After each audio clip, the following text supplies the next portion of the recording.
नमस्कार मित्रांनो, आज आपण ज्या पवित्र कथेच्या दारात उभे आहोत ती केवळ एक कथा नाही, तर भक्तीची कसोटी आहे, विश्वासाची अग्निपरीक्षा आहे आणि अधर्मावर सत्याच्या विजयाचा शाश्वत उद्घोष आहे. प्राचीन काळात जेव्हा राजमहालात अहंकार फोफावत होता, जेव्हा ऋषींच्या आश्रमात तपश्चर्याची ज्वाला तेवत होती आणि जेव्हा वनातून नद्या वाहत देवतांचे सानिध्य अनुभवत होत्या, त्या काळात एक बालक आपल्या निष्कलंक भक्तीने संपूर्ण सृष्टीला हादरवून सोडतो. त्या बालकाचे नाव प्रल्हाद आणि त्या भक्तीपुढे कोसळतो अग्नी. अहंकार जळून भस्म होतो आणि विष्णू कृपेचा प्रकाश सर्व दिशांनी पसरतो. होलिकेच्या दहनात केवळ एक देह जळत नाही, तर अधर्माचा गर्व राख होतो आणि भक्ताचा विजय अमर होतो. चला तर मग आता ही पवित्र कथा सुरू करूया. पण त्याआधी भक्तांनो, या कथा तुमच्या हृदयापर्यंत पोहोचाव्यात यासाठी धार्मिक मराठी चॅनलला आत्ताच सबस्क्राईब करा, कमेंटमध्ये भक्तिभाव व्यक्त करा आणि ही पवित्र परंपरा पुढे नेण्यासाठी आमच्यासोबत जोडलेले रहा. राजा हिरण्यकश्यपाच्या विशाल सुवर्ण महालात त्या दिवशी गंभीर शांतता पसरली होती. प्राचीन स्तंभांवर कोरलेली दैत्यांची शिल्पे जणू काही श्वास रोखून उभी होती. महालाच्या सभागृहात धगधगती अग्निकुंडे प्रज्वलित होती आणि वेदमंत्रांच्या विरुद्ध दिशेने उच्चारलेले तांत्रिक मंत्र हवेत दाटले होते. हिरण्यकश्यप सिंहासनावर बसलेला होता. त्याचे डोळे लाल झालेले होते, कपाळावरच्या शिरा फुगल्या होत्या आणि छाती गर्वाने फुगलेली होती, कारण त्याने ब्रह्मदेवांकडून मिळवलेले वरदान त्याला अजेय वाटत होते. देव, मानव, पशु, अस्त्रशस्त्र, दिवसरात्र, भूमी, आकाश काहीही त्याला मारू शकत नाही असा त्याचा दृढ विश्वास होता. पण त्या अजेयतेच्या कवचाला एक सूक्ष्म भेग पडली होती. ती म्हणजे त्याचा स्वतःचा पुत्र प्रल्हाद. लहान वयाचा तो बालक, पण त्याच्या मुखातून सतत विष्णू नामाचा जप होत असे. गुरुकुलात गुरूंनी दैत्यविद्या शिकवताना इतर बालक जसे शस्त्रविद्या आणि विजयाचे मंत्र म्हणत, तसे प्रल्हाद मात्र डोळे मिटून नारायणाचे स्मरण करत असे. वनातल्या आश्रमात ऋषींच्या सानिध्यात त्याचे मन अधिक निर्मळ झाले होते. नदीकाठी बसून वाहत्या जलाकडे पाहत तो विष्णुरूप पाहत असे. वाऱ्याच्या प्रत्येक झुळुकीत त्याला नारायणाचा स्पर्श जाणवत असे. गुरूंनी वारंवार त्याला दैत्यांचा धर्म समजवण्याचा प्रयत्न केला, पण प्रल्हादाचे मन कुठेही विचलित झाले नाही, कारण त्याच्या अंतःकरणात केवळ एकच दीप प्रज्वलित होता, तो म्हणजे श्री विष्णूची अखंड भक्ती. जेव्हा ही गोष्ट हिरण्यकश्यपाच्या कानावर आली, तेव्हा त्याचा क्रोध अनावर झाला. त्याने सभेत प्रल्हादाला बोलावले. सुवर्ण स्तंभांच्या मध्ये उभा असलेला तो लहानसा मुलगा शांत आणि तेजस्वी दिसत होता. हिरण्यकश्यपाने गर्जना केली, या बालका, तू कुणाची उपासना करतोस? माझ्याशिवाय या त्रैलोक्यात कोण आहे? प्रल्हादाने न घाबरता शांत स्वरात उत्तर दिले, पिता, नारायण सर्वत्र आहे, वनात, नदीत, आकाशात आणि तुमच्यातही. हे ऐकताच सभागृहात असलेले दैत्य थरथर कापू लागले, कारण असा निर्भय स्वर त्यांनी कधी ऐकला नव्हता. हिरण्यकश्यपाचा क्रोध ज्वालामुखीसारखा फुटून बाहेर आला. त्याने प्रल्हादाला कठोर शिक्षा देण्याचे आदेश दिले. कधी त्याला उंच पर्वतावरून खाली ढकलले गेले, कधी विषारी सर्पांच्या मध्ये टाकले गेले, कधी खवळलेल्या हत्तींच्या पायाखाली दिले गेले. पण प्रत्येक वेळी वनदेवता, नदीदेवता आणि स्वयं विष्णुकृपा त्याच्या रक्षणासाठी धावून आली. प्रल्हादाच्या ओठांवर मात्र एकही तक्रार नव्हती, एकही अश्रू नव्हता, केवळ नारायणाचा जप अखंड सुरू होता. हे पाहून हिरण्यकश्यप अधिकच अस्वस्थ झाला. त्याच्या मनात एक भयानक योजना आकार घेऊ लागली. त्याला आठवण झाली त्याची बहीण होलिका, जिला अग्नीत न जळण्याचे वरदान होते. प्राचीन काळातील यज्ञ अग्नी तिच्या आसपास जरी पेटवला तरी ती सुरक्षित राहत असे. हिरण्यकश्यपाने तिला राजमहालात बोलावले. महालाच्या अंगणात प्रचंड यज्ञकुंड उभारले गेले.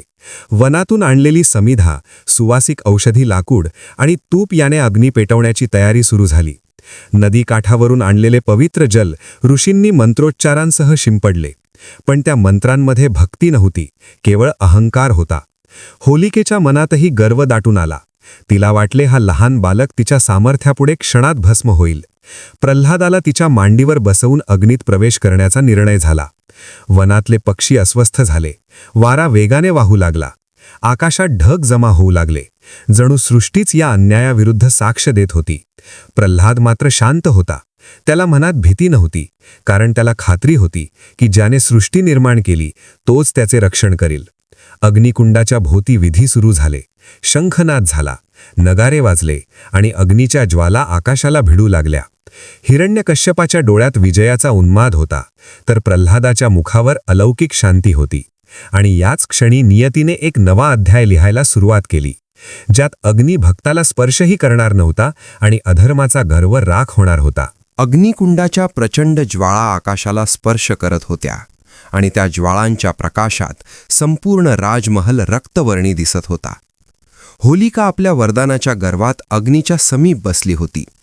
तिच्या अंगावर प्राचीन वस्त्रे होती, ज्यावर तांत्रिक चिन्हे कोरलेली होती, आणि तिच्या गळ्यात राक्षसी शक्तीचे द्योतक असलेले रुद्राक्ष लटकत होते. प्रल्हाद तिच्या मांडीवर शांतपणे बसला होता. त्याचे नेत्र मिटलेले होते, ओठांवर मंद स्मित होते आणि हृदयात अखंड नारायण नामाचा नाद गुंजत होता. अग्नीच्या उष्णतेने सभोवतालचे वायुमंडल थरथरू लागले होते.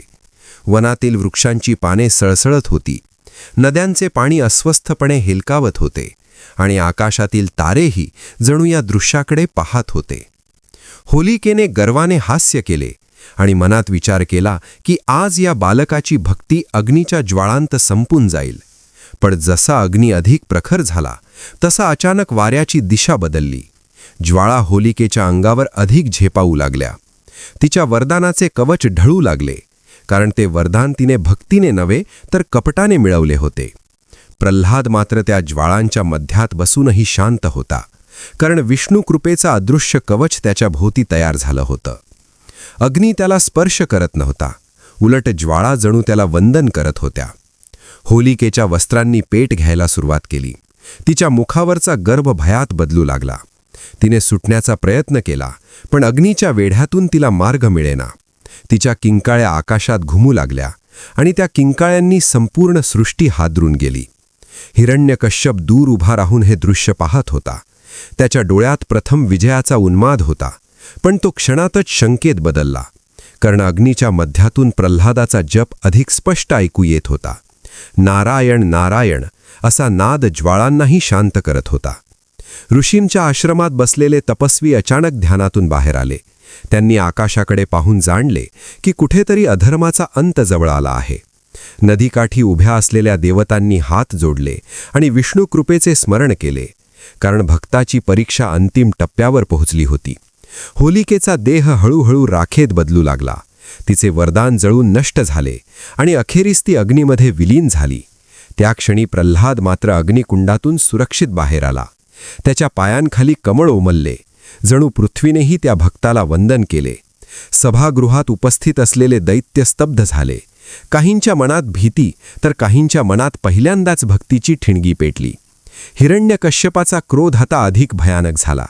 त्याला जाणवले की ही केवळ एका बालकाची भक्ती नाही, तर साक्षात विष्णूची चेतना आहे. तरीही त्याचा अहंकार अजून तुटलेला नव्हता. त्याने ठरवले की प्रल्हादाला कोणत्याही परिस्थितीत झुकवायचेच. त्या रात्री राजमहालात दीप लावले गेले नाहीत.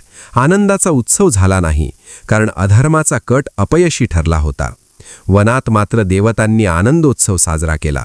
नदीच्या लाटांनी टाळ्या वाजवल्या आणि वाऱ्याने सुगंध पसरवला, कारण सत्याने पहिल्यांदा अग्नीवर विजय मिळवला होता. पण ही कथा इथेच थांबणार नव्हती, कारण हिरण्यकश्यपाच्या अहंकाराचा अंतिम सामना अजून बाकी होता आणि प्रल्हादाची भक्ती अजून कठोर परीक्षेतून जाणार होती. होलिकेच्या दहनानंतर संपूर्ण नगरीवर अघोषित भयाचे सावट पसरले होते. राजमहालाच्या उंच कळसांवर फडकणारे ध्वज निस्तेज झाले होते. सभागृहात मंत्रोच्चार थांबले होते आणि दैत्यांच्या चेहऱ्यावर गर्वाऐवजी अस्वस्थता स्पष्ट दिसत होती. हिरण्यकश्यप मात्र अंतःकरणात अधिकच पेटला होता, कारण त्याच्या डोळ्यांसमोर घडलेले दृश्य त्याच्या अजेयतेच्या दाव्याला आव्हान देणारे होते. त्याने आपल्या सेनापतींना बोलावले, गुरूंना हाक दिली, तांत्रिकांना सल्ल्यासाठी पाचारण केले, पण कुणाच्याही शब्दात त्याला समाधान मिळाले नाही, कारण सर्वांनाच जाणवत होते की हा संघर्ष आता केवळ बाह्य शक्तींचा राहिलेला नव्हता, तर तो भक्ती आणि अहंकार यांच्यातील होता. हिरण्यकश्यपाने प्रल्हादाला पुन्हा सभेत बोलावले. त्या विशाल सभागृहात सोन्याचे स्तंभ होते. दगडी भिंतींवर युद्धकथांची शिल्पे कोरलेली होती आणि मध्यभागी सिंहासनावर बसलेला हिरण्यकश्यप अधिकच कठोर दिसत होता. प्रल्हाद मात्र साध्या वस्त्रात शांतपणे पुढे आला. त्याच्या चेहऱ्यावर कोणताही भयाचा लवलेश नव्हता, हिरण्यकश्यपाने कठोर स्वरात विचारले, सांग, कोण आहे तुझा तो विष्णू जो तुला वारंवार वाचवतो? प्रल्हादाने शांतपणे उत्तर दिले, पिता, तो सर्वत्र आहे, या स्तंभात, या भूमीत, या आकाशात आणि तुमच्या अंतःकरणातही. हे शब्द ऐकताच सभागृहात कुजबूज सुरू झाली. हिरण्यकश्यपाचा क्रोध अनावर झाला. त्याने आपल्या गदेला जोरात जमिनीवर आपटले आणि गर्जना केली, जर तुझा विष्णू सर्वत्र आहे तर या स्तंभातही आहे का? प्रल्हादाने न डगमगता होकार दिला. त्या क्षणी आकाश ढगांनी भरून आले, वारा जोरात वाहून आला आणि सभागृहातील दीप थरथरू लागले. हिरण्यकश्यपाने आपल्या पूर्ण शक्तीने स्तंभावर प्रहार केला आणि त्या प्रहारासह भयानक गर्जना ऐकू आली. स्तंभ फाटला आणि त्यातून अद्भुत तेज प्रगट झाले. त्या तेजातून अर्ध नर अर्ध सिंह असा दिव्य अवतार प्रगट झाला. त्याचे नेत्र अग्नीसारखे होते, नखे वज्रासारखी होती आणि त्याच्या गर्जनेने त्रैलोक्य थरथरले. देवतांनी आकाशातून पुष्पवृष्टी केली, ऋषींनी आश्रमातून मंत्रोच्चार सुरू केले आणि नद्यांचे पाणी अधिक वेगाने वाहू लागले. हिरण्यकश्यप भयभीत झाला, पण अहंकारामुळे तो मागे हटला नाही. त्या दिव्य रूपाने त्याला उचलले आणि संध्याकाळच्या वेळी उंबरठ्यावर ठेवले. ना दिवस ना रात्र, ना आत ना बाहेर अशा स्थितीत त्याचा अंत केला, कारण वरदानाच्या अटीही सत्याच्या अधीन होत्या. प्रल्हाद त्या दृश्याकडे पाहत होता. त्याच्या डोळ्यात भय नव्हते, तर कृतज्ञतेचे अश्रू होते, कारण त्याची भक्ती अखेर सृष्टीने मान्य केली. त्या दिवशी अधर्माचा पूर्ण पराभव झाला आणि सत्याचा जयघोष झाला. नगरीत आनंदोत्सव साजरा झाला. मंदिरे सजवली गेली, नद्यांवर दीप सोडले गेले, वनातील प्राणी निर्भय झाले आणि प्रल्हादाच्या नावाने भक्तीचा नवा अध्याय सुरू झाला. पण या विजयामागे केवळ शक्ती नव्हती, तर अखंड विश्वास होता, जो अग्नीला हरवतो, अहंकार जाळतो आणि भक्ताला अमर करतो. अशी ही कथा पुढे पिढ्यानपिढ्या सांगितली गेली आणि प्रत्येक होलिका दहनाच्या अग्नीत त्या भक्तीची आठवण जिवंत राहिली. हिरण्यकश्यपाच्या अंतानंतर नगरीत जे परिवर्तन घडून आले ते केवळ राजसत्तेचे नव्हते, तर संपूर्ण मनोवृत्तीचे होते. ज्या महालात कधी गर्वाचे आणि भयाचे सावट होते, तिथे आता शांततेची आणि समाधानाची अनुभूती पसरली होती. सिंहासन रिकामे होते, पण त्या रिकामेपणातही अधर्माचा गर्व नव्हता, तर एका युगाच्या समाप्तीची गंभीर जाणीव होती. प्रल्हाद राजमहालाचा अंगणात उभा होता. त्याच्या आजूबाजूला मंत्री, सेनापती आणि प्रजेतील प्रमुख लोक जमा झाले होते. पण प्रल्हादाच्या चेहऱ्यावर विजयी राजाचा अभिमान नव्हता, तर सेवकाची नम्रता होती. त्याने सर्वप्रथम सभेत उपस्थित असलेल्या ऋषींना वंदन केले, कारण त्याला माहीत होते की भक्तीला दिशा देणारे हेच तपस्वी असतात. ऋषींनी त्याच्या डोक्यावर हात ठेवून आशीर्वाद दिला आणि सांगितले की तू केवळ राजा नाहीस, तर धर्माचा वाहक आहेस. त्या शब्दांनी प्रल्हादाचे मन अधिकच भारावून गेले. त्याने तात्काळ आज्ञा दिली की नगरीतील सर्व मंदिरे स्वच्छ केली जावीत, नदीकाठांवर दीप प्रज्वलित केले जावेत आणि वनातील आश्रमांना अन्न व वस्त्रांची मदत पोहोचवली जावी. कारण राज्य म्हणजे केवळ सत्ता नव्हे, तर सेवा आहे, हे त्याने कृतीतून दाखवून दिले. त्या दिवशी पहिल्यांदाच नगरीत होलिका दहनाचा विधी नव्या अर्थाने झाला. अग्नी पेटवताना कुणाच्याही मनात द्वेष नव्हता, तर अधर्माच्या प्रतीकाचे विसर्जन करण्याची भावना होती. लोकांनी अग्निभोवती प्रदक्षिणा घातल्या आणि प्रल्हादाच्या भक्तीची आठवण केली. स्त्रिया मंगलगीत गात होत्या, वृद्ध आपले अनुभव सांगत होते आणि बालकांच्या डोळ्यांत कुतूहल चमकत होते. नदीकाठी बसून ऋषींनी या कथेचा अर्थ सांगितला की अग्नी हा नाश करणारा नाही, तर शुद्ध करणारा आहे, जो भक्तीच्या सान्निध्यात पावन होतो. प्रल्हाद त्या नदीकाठी शांतपणे बसला होता. वाहत्या पाण्यात त्याला आपल्या आयुष्याचे प्रतिबिंब दिसत होते. बालपणातील परीक्षा, गुरुकुलातील उपहास, वडिलांचा क्रोध आणि अखेर विष्णुकृपेचा साक्षात्कार, हे सारे क्षण त्याच्या मनात तरंगत होते. पण त्याच्या हृदयात कुठेही कटुता नव्हती, कारण त्याने सर्व काही नारायणावर सोपवले होते. त्या रात्री आकाश निरभ्र होते, तारे अधिक तेजस्वी दिसत होते, जणू देवताही या भक्ताच्या संयमाला वंदन करत होत्या. प्रल्हादाने राजमहालात प्रवेश केला, पण सिंहासनावर बसण्याआधी तो मंदिरात गेला आणि विष्णुमूर्तीसमोर दीर्घ काळ नतमस्तक झाला. त्याच्या ओठांवर प्रार्थना होती की या राज्यात कधीही अहंकार प्रवेश करू नये आणि भक्तीची ज्योत अखंड तेवत राहावी. त्याच क्षणी मंद वाऱ्याची झुळूक आली आणि दीपाची ज्योत स्थिर झाली, जणू त्या प्रार्थनेला मान्यता मिळाली. पुढील दिवसांत प्रल्हादाने राज्यकारभारात धर्माला केंद्रस्थानी ठेवले. अन्याय करणाऱ्यांना शिक्षा झाली, पण करुणेने. दान देणाऱ्यांना सन्मान मिळाला. वनांचे संरक्षण झाले, नद्यांची स्वच्छता राखली गेली आणि आश्रमांना राजाश्रय मिळाला. त्यामुळे संपूर्ण प्रदेशात समृद्धी नांदू लागली. लोकांच्या मनात भीतीऐवजी विश्वास निर्माण झाला आणि राजाचा उल्लेख करताना त्यांच्या ओठांवर आदर होता. होलिका दहन आणि धुलिवंदन आता केवळ उत्सव राहिले नव्हते, तर भक्ती आणि सत्याच्या विजयाचे प्रतीक बनले. प्रत्येक वर्षी या दिवशी प्रल्हादाची कथा सांगितली जाई आणि बालकांच्या मनात हा संस्कार रुजवला जाई की खरे सामर्थ्य शस्त्रात नसते, तर विश्वासात असते. अशा प्रकारे एका बालभक्ताच्या परीक्षेने संपूर्ण सृष्टीला एक अमर संदेश दिला की जो सत्याच्या मार्गावर चालतो त्याला अग्नीही जाळू शकत नाही आणि काळही मिटवू शकत नाही.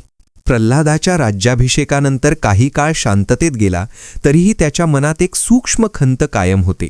कारण त्याला माहीत होते की भक्तीची परीक्षा केवळ बाह्य संकटांनीच होत नाही, तर अंतर्मनातील मोह आणि अहंकारानेही होते. म्हणूनच तो दररोज पहाटे राजमहल सोडून नदीकाठी जाई. तेथे ऋषींच्या आश्रमात बसून ध्यान करत असे. नद्यांचे पाणी त्यावेळेस अत्यंत शांत असायचे आणि उगवत्या सूर्याच्या किरणांत त्याला विष्णूचे तेज दिसायचे.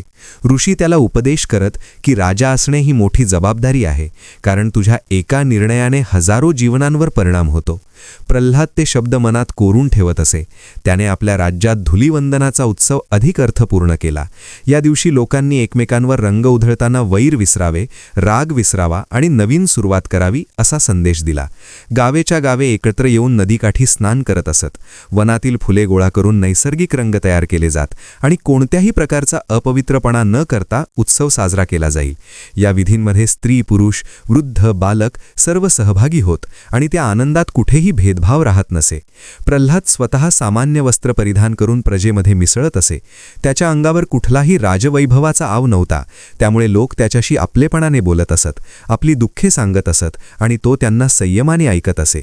या काळात त्याने अनेक प्राचीन मंदिरे जी दुर्लक्षित झाली होती त्यांचा जीर्णोद्धार केला, शिल्पकारांना सन्मान दिला आणि मूर्तींना पुन्हा प्रतिष्ठा मिळवून दिली. वनातील देवतांची मंदिरेही सजवली गेली, कारण त्याचा विश्वास होता की सृष्टीतील प्रत्येक घटक पूजनीय आहे. ऋषींनी सांगितलेली पुराण कथा तो बालकांना ऐकवत असे. विशेषतः होलिकेच्या कथेतून तो एकच संदेश देत असे की वरदान, शक्ती किंवा पद यापेक्षा शुद्ध अंतःकरण अधिक महत्त्वाचे असते. कारण अहंकाराने मिळवलेले वरदान अग्नीमध्ये जळून जाते, पण भक्तीने मिळवलेली कृपा अमर राहते. एकदा एका वृद्ध स्त्रीने त्याला विचारले की तू इतका शांत कसा राहतोस? इतके दुःख पाहूनही तुझ्या मनात राग कसा येत नाही? प्रल्हाद हसून म्हणाला की माझ्या जीवनातील सर्वात मोठा गुरु अग्नी आहे, कारण त्याने मला शिकवले की जे खरं असतं ते जळत नाही आणि जे खोटं असतं ते टिकत नाही. हे शब्द ऐकून सभोवतालचे लोक भारावून गेले. त्या रात्री प्रल्हादाने स्वप्नात विष्णूचे दर्शन घेतले. त्या दिव्य रूपाने त्याला सांगितले की भक्तीचा मार्ग हा एकट्याचा नसतो, तो समाजाला प्रकाश देतो. म्हणूनच तुझ्या जीवनकथेचा उपयोग इतरांना प्रेरणा देण्यासाठी कर.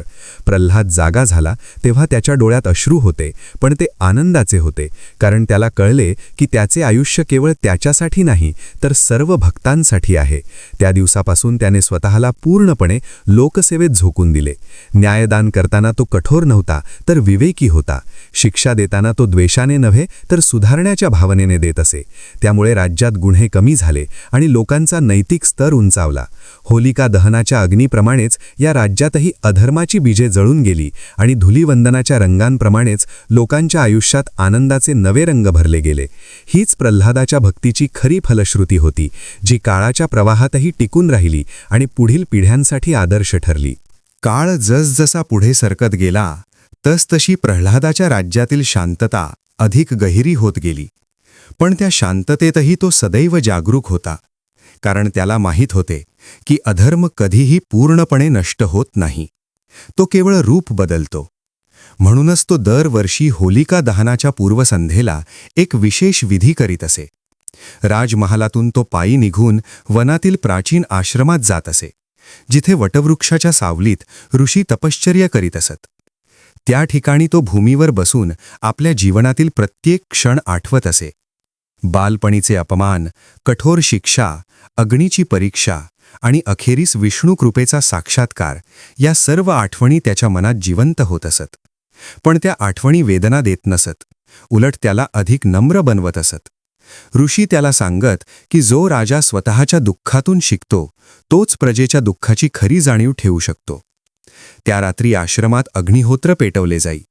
समिधांचा सुगंध संपूर्ण वनात पसरत असे आणि मंत्रोच्चारांतून वातावरण पवित्र होत असे. प्रल्हाद त्या अग्नीसमोर बसून डोळे मिटत असे आणि अंतःकरणात विष्णू नामाचा नाद गुंजवत असे. त्याला जाणवत असे की हा अग्नी तोच आहे ज्याने कधी त्याची परीक्षा घेतली होती आणि आज त्याच अग्नीसमोर तो कृतज्ञतेने नतमस्तक झाला आहे. दुसऱ्या दिवशी धुलीवंदनाचा उत्सव सुरू होत असे. लोक नदीत स्नान करून शुद्ध वस्त्रे परिधान करत असत. स्त्रिया ओव्या गात असत. पुरुष वनातून आणलेली फुले आणि पाने एकत्र करून रंग तयार करत असत. या रंगांमध्ये कुठलाही अहंकार नव्हता, केवळ आनंद आणि एकतेची भावना होती.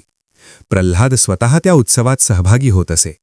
तो कुणालाही राजा म्हणून नव्हे तर एक भक्त म्हणून भेटत असे. त्यामुळे लोकांच्या मनात त्याच्याविषयी अपार प्रेम निर्माण झाले होते. एकदा या उत्सवाच्या दिवशी दूरवरच्या प्रदेशातून काही प्रवासी आले. त्यांनी प्रल्हादाची कथा ऐकली होती आणि त्याला भेटण्याची इच्छा व्यक्त केली. प्रल्हादाने त्यांना सन्मानाने आसन दिले आणि स्वतः त्यांच्या पायांशी बसून त्यांची कहाणी ऐकली. ते प्रवासी सांगत होते की त्यांच्या प्रदेशात अजूनही अन्याय आणि भीतीचे राज्य आहे. तेव्हा प्रल्हादाने त्यांना समजावले की परिवर्तन तलवारीने होत नाही तर विचारांनी होते आणि विचार भक्तीने शुद्ध होतात. त्याने त्यांना होलिका दहनाची कथा सांगितली आणि सांगितले की अग्नी हा केवळ जाळण्यासाठी नसतो तर सत्य प्रकट करण्यासाठी असतो. हे ऐकून ते प्रवासी भावुक झाले आणि त्यांनी आपल्या प्रदेशातही हा उत्सव भक्तिभावाने साजरा करण्याचा संकल्प केला. अशा प्रकारे प्रल्हादाची कथा केवळ एका राज्यापुरती मर्यादित राहिली नाही, तर ती नद्यांच्या प्रवाहासारखी दूर दूर पसरली. दरम्यान प्रल्हादाच्या मनात कधीही गर्वाने जागा घेतली नाही, कारण तो जाणून होता की जे काही घडले ते माझ्या सामर्थ्यामुळे नव्हे तर नारायणाच्या इच्छेमुळे आहे. म्हणूनच तो प्रत्येक निर्णय घेण्याआधी मंदिरात जाऊन दीप प्रज्वलित करत असे आणि शांतपणे बसून अंतःकरणातील आवाज ऐकत असे. अनेकदा त्याला वाटे की त्याचे आयुष्य एखाद्या यज्ञासारखे आहे, ज्यात स्वतःचा अहंकार आहुती म्हणून अर्पण करावा लागतो. त्या यज्ञातूनच समाजाचं कल्याणरूपी फळ मिळते. एका संध्याकाळी नदीकाठी बसलेला असताना त्याने बालकांचा एक समूह पाहिला. ते होलिकेची कथा खेळातून सादर करत होते. कुणी प्रल्हाद बनले होते, कुणी होलिका तर कुणी अग्नी. त्या दृश्याने प्रल्हादाच्या डोळ्यात अश्रू आले, कारण त्याला जाणवले की कथा जिवंत आहे आणि पुढील पिढ्यांपर्यंत पोहोचत आहे. त्या क्षणी त्याने मनातच विष्णूला प्रणाम केला आणि प्रार्थना केली की या कथेमधील संदेश कधीही विसरला जाऊ नये. कारण जेव्हा जेव्हा समाज अहंकाराच्या ज्वाळांत अडकतो तेव्हा होलिका दहनाची ही स्मृती त्याला योग्य मार्ग दाखवते आणि भक्तीचा दिवा पुन्हा प्रज्वलित करते. काळाच्या प्रवाहात प्रल्हादाचे नाव केवळ राजाच्या रूपात नव्हे तर एका जिवंत आदर्शाच्या रूपात पसरू लागले. दूरदूरच्या वनांतून साधू संन्यासी त्याच्या राज्यात येऊ लागले, कारण त्यांना येथे भक्तीची शुद्ध हवा जाणवत होती. प्रल्हाद प्रत्येकाला समान भावनेने भेटत असे. कुणी ऋषी असो, कुणी वनवासी असो किंवा कुणी सामान्य शेतकरी असो, त्याच्या दृष्टीने सर्वांमध्ये एकच नारायण वसलेला होता. एका वर्षी भीषण दुष्काळ पडला. नद्यांचे पाणी आटू लागले, वनातील झाडे कोमेजू लागली आणि प्रजेच्या मनात भीती दाटून आली. अनेक राजे अशावेळी कर वाढवून स्वतःचे भांडार भरतात, पण प्रल्हादाने तसे केले नाही. त्याने राजकोष उघडले, धान्याचे कोठार प्रजेसाठी खुले केले आणि स्वतः अत्यंत साधे जीवन स्वीकारले. तो स्वतः बैलगाडीवरून गावोगावी फिरून लोकांची परिस्थिती पाहत असे, त्यांच्या वेदना ऐकत असे आणि त्यांना धीर देत असे. त्याच्या उपस्थितीनेच लोकांच्या मनात आशा निर्माण होत असे. ऋषींनी सांगितले की हा दुष्काळ केवळ निसर्गाचा नाही तर मानवाच्या अंतःकरणातील कोरडेपणाचाही आहे. म्हणूनच प्रल्हादाने सर्वांना एकत्र आणून नदीकाठी सामूहिक प्रार्थना केली. त्या प्रार्थनेत कुठलाही दिखावा नव्हता, केवळ कृतज्ञता आणि क्षमायाचना होती. लोकांनी आपल्या चुका मान्य केल्या, अहंकार सोडण्याचा संकल्प केला आणि त्या क्षणी आकाशात ढग जमू लागले, मंद वारा वाहू लागला आणि पहिल्या थेंबाने भूमीला स्पर्श केला. त्या पावसात केवळ पाणी नव्हते तर नवचैतन्य होते. लोकांच्या डोळ्यात आनंदाश्रू होते आणि प्रल्हाद शांतपणे हात जोडून उभा होता, कारण त्याला माहीत होते की ही कृपा त्याची नसून भक्तीची आहे. त्या घटनेनंतर होलिका दहनाचा उत्सव अधिक व्यापक झाला. या दिवशी लोक केवळ अग्नी पेटवत नसत, तर आपल्या अंतःकरणातील दोष त्यात अर्पण करत असत. कुणी लाग सोडत असे, कुणी मत्सर, तर कुणी लोभ. प्रल्हाद स्वतः अग्नीसमोर उभा राहून म्हणत असे की हा अग्नी साक्षी आहे, आपण पुन्हा अधर्माच्या मार्गावर जाणार नाही. या शब्दांनी लोकांचे मन हादरून जाई आणि त्यांना स्वतःकडे पाहण्याची प्रेरणा मिळे. बालकांना ही कथा सांगताना तो नेहमी म्हणत असे की प्रल्हाद होणे म्हणजे माझ्यासारखे होणे नव्हे, तर सत्यावर विश्वास ठेवणे आहे. कारण प्रत्येकाच्या जीवनात कधी ना कधी होलिका येते आणि कधी ना कधी अग्नीची परीक्षा येते. त्या परीक्षेत जो डगमगत नाही तोच खरा भक्त असतो. एका संध्याकाळी प्रल्हाद आश्रमात बसून ऋषींशी संवाद साधत असताना त्यांनी त्याला विचारले की तुला अजून कशाची इच्छा आहे. प्रल्हाद थोडा वेळ शांत राहिला आणि मग म्हणाला की मला एवढीच इच्छा आहे की माझ्या जाण्यानंतरही ही कथा जिवंत राहावी. लोकांनी माझे नाव नाही तर या कथेतला संदेश लक्षात ठेवावा. ऋषींनी समाधानाने मान हलवली, कारण त्यांना जाणवले की हा राजा आता केवळ इतिहासाचा भाग नाही तर संस्कारांचा स्रोत बनला आहे. त्या रात्री आकाशात चंद्र अधिक उजळ दिसत होता. नदीचे पाणी शांत होते आणि प्रल्हादाच्या अंतःकरणातही एक विलक्षण शांती होती. कारण त्याला कळले होते की त्याची भक्ती आता केवळ वैयक्तिक राहिलेली नाही, तर ती समाजाच्या श्वासात मिसळली आहे. आणि हीच होलिका दहनाच्या कथेची खरी विजयगाथा आहे. प्रल्हादाच्या आयुष्यातील पुढील वर्षे अधिक शांत पण अधिक गहन बनत गेली. कारण त्याच्या अंतःकरणात आता वैयक्तिक सुखदुःखांपेक्षा लोककल्याणाचे विचार अधिक प्रबळ झाले होते.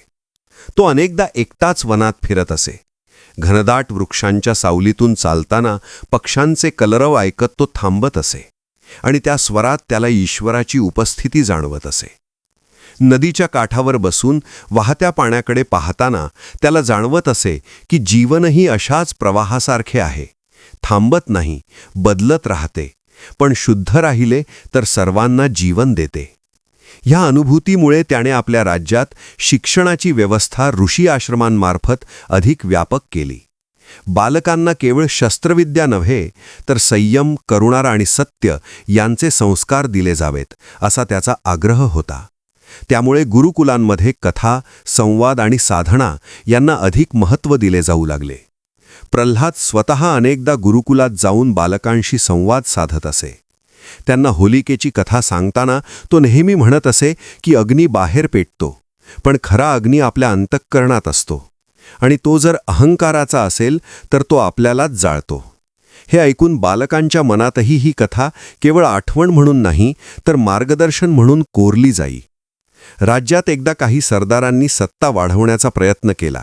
त्यांनी गुप्तपणे कट रचला, पण प्रल्हादाला याची माहिती मिळाल्यावर त्याने तात्काळ शिक्षा देण्याऐवजी त्यांना राजदरबारात बोलावले. सभागृहात अग्नी प्रज्वलित केला आणि त्यांना त्या अग्नीसमोर उभे केले. प्रल्हाद शांत स्वरात म्हणाला की हा अग्नी साक्षी आहे. तुम्ही सत्य सांगाल तर क्षमा मिळेल, अन्यथा तुमचा अहंकारच तुम्हाला जाळेल. या शब्दांनी सरदारांची मने हादरली. त्यांनी आपली चूक मान्य केली आणि प्रल्हादाने त्यांना शिक्षा न देता सेवा करण्याची संधी दिली. या घटनेनंतर राज्यात विश्वास अधिक दृढ झाला, कारण लोकांनी पाहिले की न्याय म्हणजे केवळ दंड नव्हे तर सुधारणा आहे. होलिका दहनाचा उत्सव आता या सुधारणेचे प्रतीक बनला. या दिवशी लोक राजदरबारात येऊन आपापल्या चुका मान्य करत आणि नवीन संकल्प करत.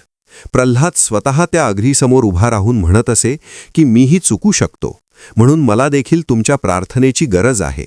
हे ऐकून प्रजेच्या डोळ्यात अश्रू येत, कारण त्यांनी कधीही इतका नम्र राजा पाहिला नव्हता. काळ जसजसा पुढे गेला तसतशी प्रल्हादाच्या देहावर वयाची छाया दिसू लागली, पण त्याच्या डोळ्यांतील तेज कमी झाले नाही. तो अजूनही पहाटे उठून नदीस्नान करत असे, मंदिरात दीप लावत असे आणि दीर्घ काळ ध्यान करत असे. एकदा ध्यानात असताना त्याला आपल्या बालपणातील दृश्य पुन्हा दिसले. अग्निज्वाळा, होलिकेचा गर्व आणि विष्णुकृपेचे संरक्षण. त्या दृश्याने त्याच्या मनात कृतज्ञतेची लाट उठली आणि त्याने मनातच संकल्प केला की आयुष्याच्या शेवटच्या श्वासापर्यंत तो ह्या कथेला जिवंत ठेवील. त्या दिवसापासून त्याने दरवर्षी होलिका दहनाच्या दिवशी स्वतः प्रजेसमोर उभे राहून आपली कथा सांगायला सुरुवात केली. तो कोणताही अलंकार न घालता साध्या वस्त्रात उभा राहत असे आणि म्हणत असे की मी काही विशेष नाही, मीही तुमच्यासारखाच आहे. फरक इतकाच की मी संकटातही विश्वास सोडला नाही. या शब्दांनी लोकांच्या मनात नवा आत्मविश्वास निर्माण होत असे. अनेक जण आपल्या जीवनातील संकटे त्याच्याशी शेअर करत आणि त्याला मार्गदर्शनासाठी विचारत. प्रल्हाद त्यांना एकच उत्तर देत असे की जेव्हा मन डगमगते तेव्हा अग्नीची आठवण ठेवा, कारण तो सत्याला कधीही इजा करत नाही. एका संध्याकाळी वनात फिरताना त्याला काही वृद्ध ऋषी भेटले. त्यांनी त्याला सांगितले की काळाच्या पुढील प्रवासात तुझे नाव पुराणांमध्ये अजरामर होईल, पण लक्षात ठेव, लोक तुझी पूजा करतील तेव्हा त्यांना स्वतःचा मार्ग विसरू देऊ नकोस. प्रल्हादाने हात जोडून उत्तर दिले की माझी कथा लोकांना स्वतःकडे पाहायला शिकवेल, हीच माझी इच्छा आहे. त्या क्षणी सूर्यास्ताच्या लालसर प्रकाशात संपूर्ण वन सोनेरी दिसत होते आणि त्या प्रकाशात प्रल्हादाचा चेहरा विलक्षण शांततेने उजळून निघाला, जणू सृष्टी स्वतः या भक्ताला आशीर्वाद देत होती. आणि होलिका दहनाची ज्योत काळाच्या प्रवाहात अधिक तेजाने प्रज्वलित होत होती. काळाच्या ओघात प्रल्हादाचे शरीर थकू लागले, तरी त्याचा आत्मा अधिक उजळत गेला, कारण त्याच्या प्रत्येक श्वासात भक्ती मिसळली होती. राजमहालातील वैभव आता त्याला आकर्षित करत नव्हते, म्हणूनच तो अधिक वेळ आश्रमात आणि नदीकाठी घालवू लागला. तेथे ऋषींसोबत संवाद साधताना तो जीवनाच्या सूक्ष्म सत्यांचा विचार करत असे. एकदा एका संध्याकाळी तो नदीच्या काठावर बसला असताना त्याने पाहिले की काही युवक आपसात वाद घालत होते. त्यांच्या शब्दांत राग आणि अहंकार होता. प्रल्हाद त्यांच्या जवळ गेला आणि शांतपणे विचारले की तुमचा वाद कशासाठी आहे. युवकांनी सांगितले की मान सन्मान आणि अधिकार यावरून त्यांच्यात संघर्ष सुरू आहे. प्रल्हाद थोडा वेळ शांत राहिला आणि मग त्यांना होलिका दहनाची आठवण करून दिली. तो म्हणाला की ज्यासाठी तुम्ही भांडत आहात ते सगळे अग्नीपुढे क्षणात राख होऊ शकते, पण तुमच्या अंतःकरणातील द्वेष जर पेटला तर तो आयुष्यभर जळत राहील.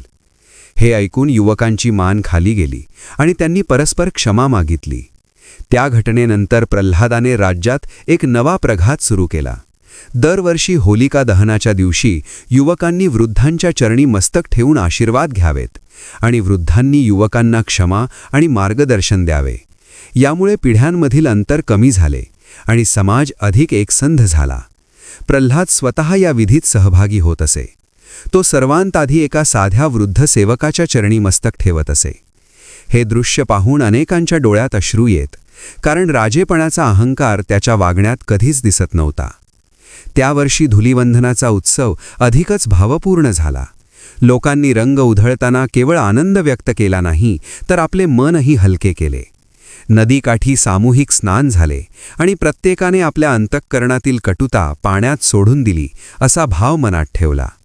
प्रल्हाद त्या नदीकाठी उभा राहून हे दृश्य पाहत होता आणि त्याच्या मनात समाधान होते, कारण त्याला जाणवत होते की समाज आता बाह्य विधींपेक्षा अंतःशुद्धीला अधिक महत्त्व देऊ लागला आहे.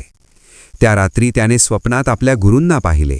त्यांनी त्याला सांगितले की तुझा काळ आता पूर्णत्वाकडे जात आहे, पण तुझा संदेश अजून बराच काळ जिवंत राहणार आहे. प्रल्हाद जागा झाला तेव्हा त्याच्या मनात कुठलाही भय नव्हतं, उलट एक गोड शांतता होती. दुसऱ्या दिवशी त्याने राजदरबारात सर्वांना एकत्र बोलावले आणि स्पष्ट सांगितले की राज्य हे माझे नसून धर्माचे आहे आणि धर्म हा कुणाच्या एकट्याचा नसतो. त्यामुळे माझ्यानंतरही हेच तत्त्व पाळले गेले पाहिजे. त्याने आपल्या उत्तराधिकारीला निवडताना रक्तसंबंध नव्हे तर सद्गुण पाहिले आणि त्या व्यक्तीला राज्यकारभाराची जबाबदारी दिली. या निर्णयाने काहीजण आश्चर्यचकित झाले, पण बहुतेकांनी त्याचे कौतुक केले, कारण त्यांना माहीत होते की हा निर्णय अहंकारातून नव्हे तर भक्तीतून जन्मलेला आहे. त्या संध्याकाळी प्रल्हादाने मंदिरात जाऊन दीर्घ प्रार्थना केली. त्याने विष्णूचे आभार मानले की त्याला जीवनात जे काही मिळाले ते सर्व परीक्षा आणि कृपेचे मिश्रण होते. त्या प्रार्थनेनंतर तो मंदिराच्या पायऱ्यांवर बसून सूर्यास्त पाहत राहिला. लालसर प्रकाशात मंदिराचे कळस झळकत होते आणि त्या प्रकाशात त्याला पुन्हा एकदा होलिकेच्या ज्वाळा आठवल्या. पण यावेळी त्या ज्वाळांमध्ये भय नव्हते, तर मुक्तीची अनुभूती होती. प्रल्हादाच्या मनात एकच विचार घोळत होता की जर माझ्या जीवनकथेमुळे एखाद्यालाही सत्याचा मार्ग सापडला तर माझे आयुष्य सार्थकी लागले असेल. आणि याच भावनेत तो शांतपणे डोळे मिटून बसला, जणू पुढील प्रवासासाठी स्वतःला सिद्ध करत होता. कारण भक्तीची कथा कधीच संपत नाही, ती केवळ एका रूपातून दुसऱ्या रूपात प्रवाहित होत राहते.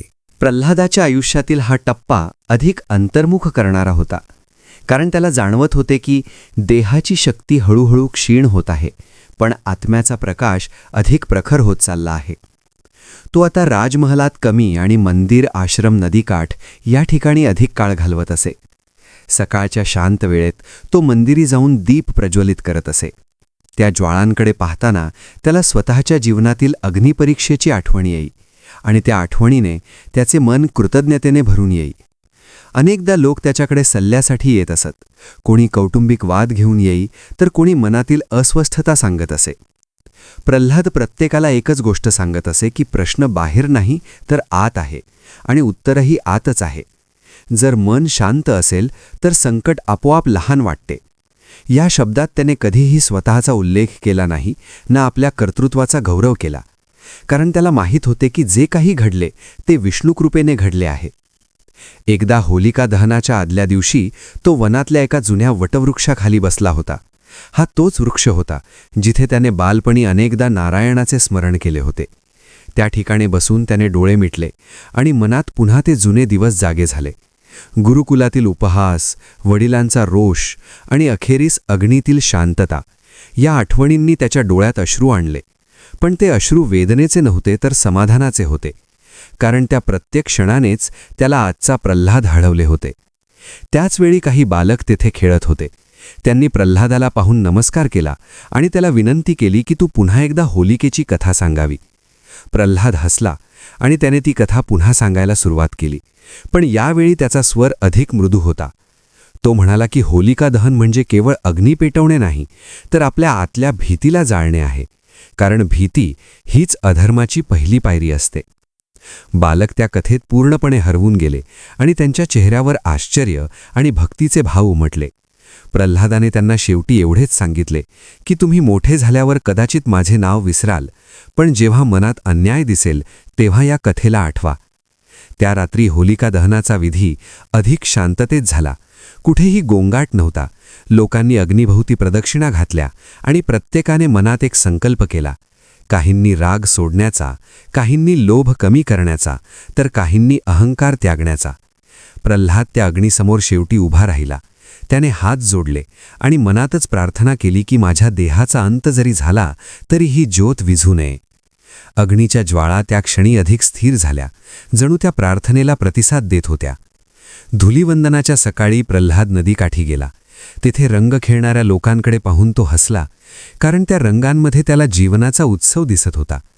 त्याने एका वृद्धाच्या हातात रंग दिला आणि म्हणाला की आयुष्याच्या संध्याकाळीही आनंदाचे रंग असू शकतात. हे दृश्य पाहून अनेकांची मने भरून आली. त्या दिवसानंतर प्रल्हाद अधिक शांत झाला. तो कमी बोलू लागला, पण जेव्हा बोलत असे तेव्हा त्याचे शब्द अधिक खोलवर जाऊन भिडत असत, कारण ते शब्द अनुभवातून जन्मलेले असत आणि त्या अनुभवात अग्नीची उष्णता, भक्तीची शांती आणि सत्याची अढळता यांचा संगम होता, जो या कथेचा आत्मा बनला. प्रल्हादाच्या जीवनाची संध्याकाळ हळूहळू अवतरत होती, पण त्या संध्याकाळीतही अंधार नव्हता, तर शांत प्रकाश होता. एके दिवशी तो नेहमीप्रमाणे मंदिरात गेला. विष्णुमूर्तीसमोर दीप प्रज्वलित केला आणि दीर्घ काळ ध्यानात बसला. त्याचा श्वास शांत होता, मन स्थिर होते आणि अंतःकरण पूर्णपणे निर्मळ झाले होते. ऋषी आणि प्रजेतील काही लोक मंदिराबाहेर शांतपणे उभे होते, कारण त्यांना जाणवत होते की हा क्षण सामान्य नाही. प्रल्हादाने डोळे उघडले आणि मंद स्मित केले. त्याने सर्वांकडे पाहून एवढेच सांगितले की अग्नी माझी परीक्षा होता, भक्ती माझा मार्ग होता आणि सत्य माझे अंतिम आश्रयस्थान होते. आज जर ही कथा जिवंत आहे तर ती माझ्यामुळे नाही, तर त्या विश्वासामुळे आहे जो प्रत्येकाच्या अंतःकरणात दडलेला आहे. हे शब्द उच्चारून त्याने पुन्हा विष्णू नामाचा जप सुरू केला आणि त्या जपातच त्याचा श्वास शांतपणे विलीन झाला. कोणतीही वेदना नव्हती, कोणताही आक्रोश नव्हता.